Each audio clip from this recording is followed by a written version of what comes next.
الحمدللہ رب العالمین والصلاة والسلام علی سید الانبیاء والمرسلین نبینا محمد وعلی آلہ وصحبہ اجمعین ومن تبعہم بإحسان الی یوم الدین۔ ناظرین کرام، محفل مذاکرہ میں آپ کا استقبال ہے۔ السلام علیکم ورحمۃ اللہ وبرکاتہ۔ وعلیکم السلام۔ آج کے پروگرام کا عنوان ہے شادی اور آج کا مسلمان۔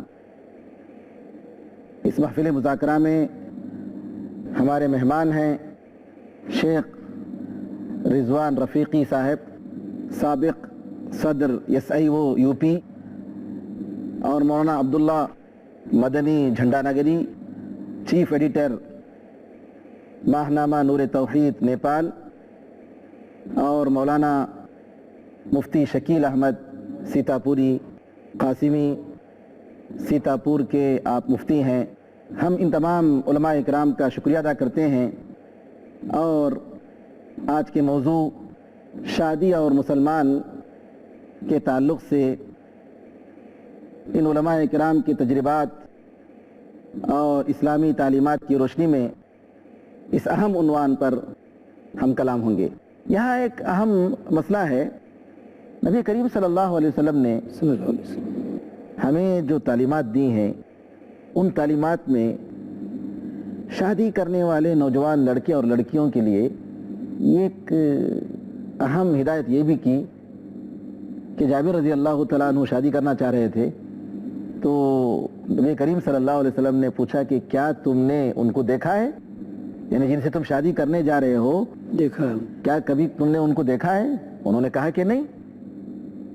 تو نبی کریم صلی اللہ علیہ وسلم نے فرمایا کہ ایک مرتبہ دیکھ لو، یہ دیکھ لینا ہمیشہ رہنے کے لیے امکان کا سبب بن سکتا ہے۔ بالکل، اس کی وجہ سے تمہاری زندگی میں، یہ تمہارے رشتے میں، یہ زوجیت کی اس تعلق میں انشاءاللہ دوام اور استحکام آئے گا، پختگی آئے گی، نبی کریم صلی اللہ علیہ وسلم نے فرمایا۔ لیکن ہمیں افسوس کے ساتھ کہنا پڑتا ہے کہ آج کل سنت کا یہ طریقہ، اس پر عمل ہونا ہمارے ماحول میں مشکل نظر آ رہا ہے۔ مولانا آپ اس کے بارے میں ذرا بتائیں۔ جی، بہت ایک جلتا ہوا اور سلگتا ہوا یہ سوال ہے، اور اس سے ہم لوگ دیکھ رہے ہیں کہ اپنے پورے معاشرے میں جو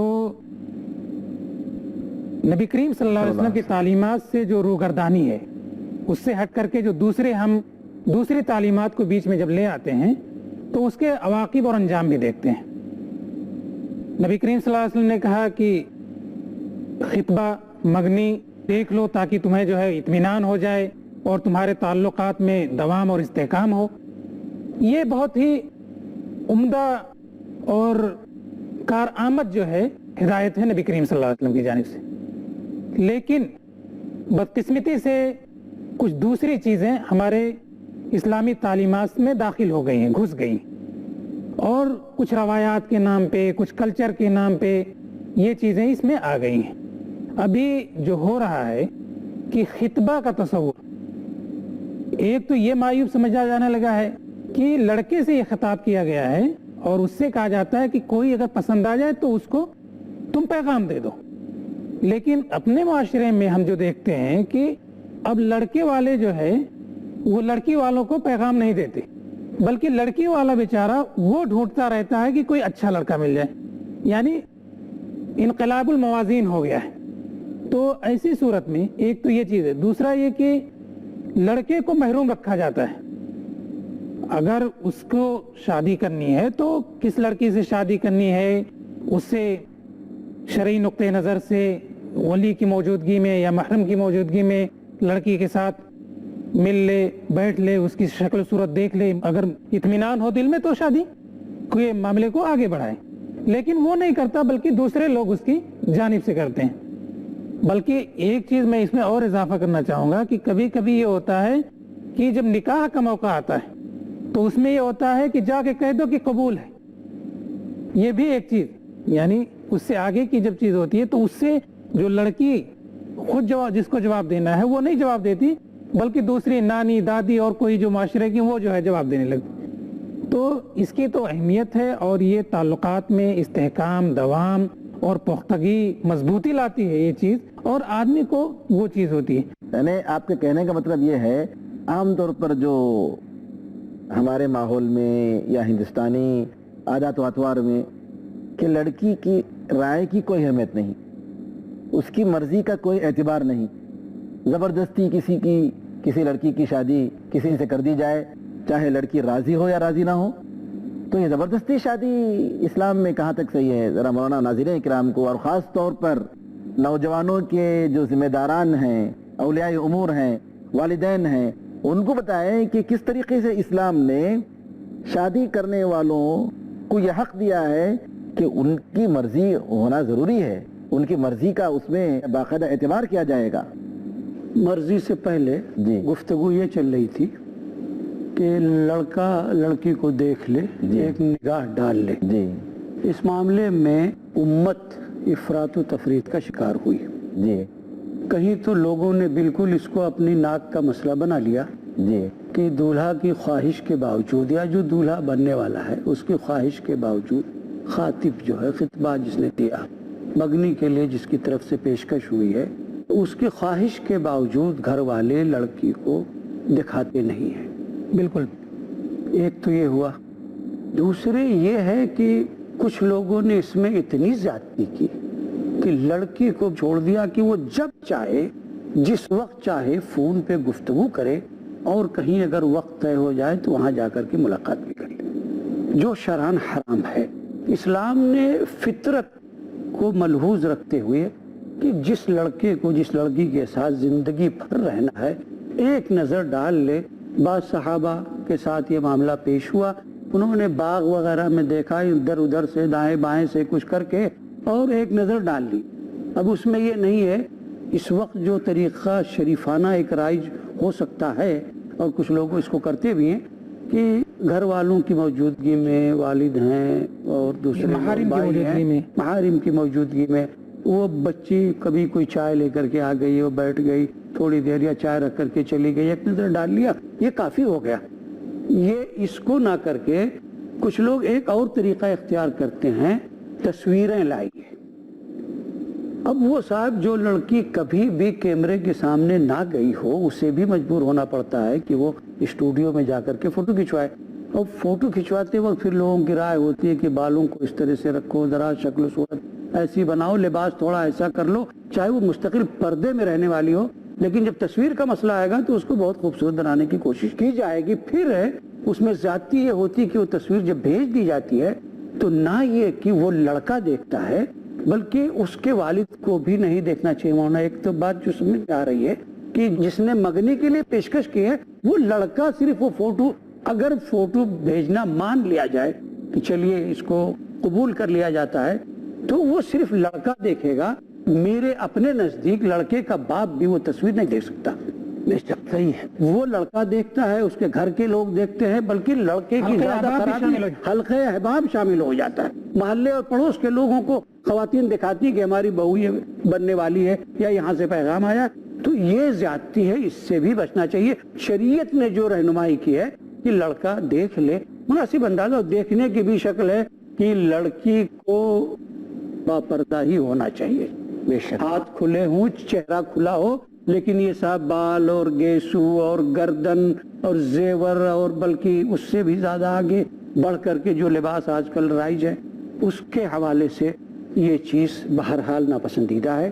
شریعت نے جتنی رہنمائی کی وہ ہم کریں. مولانا اس میں ایک چیز اور ہے, تصویر کے سلسلے میں تھوڑا سا اور بھی دھوکے کے چانسز ہوتے ہیں. جی ہاں, جی, اس کو بھی یقیناً لوگ مطلب اس کو اتنا موڈیفائی کرتے ہیں, اس کی وہ کرتے ہیں کہ سامنے والا خاطب بھی, منگیتر بھی, اور دوسرے لوگ بھی جو ہے دھوکے میں مبتلا ہو جاتے ہیں. جسم کسی اور کا بھی ہو سکتا ہے, شکل ہو سکتا ہے اسی پر لڑکی کی ہو, جسم کسی اور کا بھی لگایا جا سکتا ہے, قد و قامت کو ایسا بڑھایا جا سکتا ہے, گھٹایا جا سکتا ہے, سب چیزیں اس میں. بہت بہت شکریہ. ناظرین کرام, موضوع ابھی باقی ہے, ایک وقفے کے بعد دوبارہ حاضر خدمت ہوں گے. السلام علیکم ورحمۃ اللہ وبرکاتہ.